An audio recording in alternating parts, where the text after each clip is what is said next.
करीब 4 साल पहले 8 नवंबर 2016 को प्रधानमंत्री नरेंद्र मोदी ने नोटबंदी की एक ऐतिहासिक घोषणा की थी।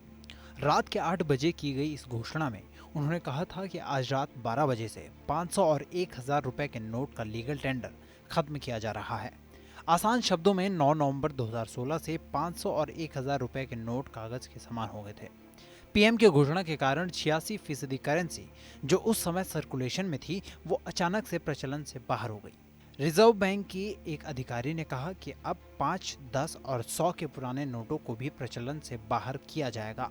100 रुपए, 10 रुपए और 5 रुपए के पुराने नोटों को लेकर रिजर्व बैंक ऑफ इंडिया ने जो जानकारी दी है उसके मुताबिक इस वित्त वर्ष के समाप्त होने तक या फिर अप्रैल 2021 तक इन नोटों का चलन से बंद हो जाएगा।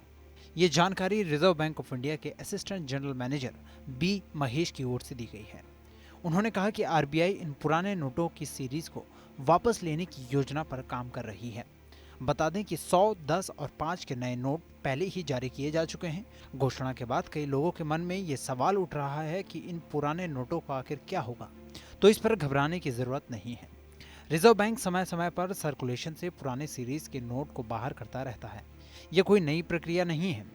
समय समय पर नकली नोटों के खतरे को टालने के लिए रिजर्व बैंक पुरानी सीरीज के नोटों को बंद कर देता है। नोटबंदी से पहले जनवरी 2014 में आरबीआई ने इसी तरह 500 और 1000 रुपए के पुराने नोटों को चलन से वापस लेने का फैसला कर दिया था। फिलहाल 100, 10 और 5 के पुराने नोटों को लेकर रिजर्व बैंक ऑफ इंडिया की तरफ से कोई डेडलाइन या सर्कुलर जारी नहीं किया गया है। जिस समय उसकी आधिकारिक घोषणा की जाएगी उस समय रिजर्व बैंक लोगों को पुराने नोट बदलने का भरपूर समय दे देगा। इसकी एक डेडलाइन निर्धारित की जाएगी और लोगों के पास पर्याप्त समय होगा कि वो बैंक जाकर अपने पास रखे पुराने नोटों को बदल सकें। इस पूरी खबर पर आपकी क्या राय है कमेंट सेक्शन में ज़रूर बताएं और देश दुनिया की अन्य बड़ी खबरों के लिए सब्सक्राइब करें TV9 भारतवर्ष।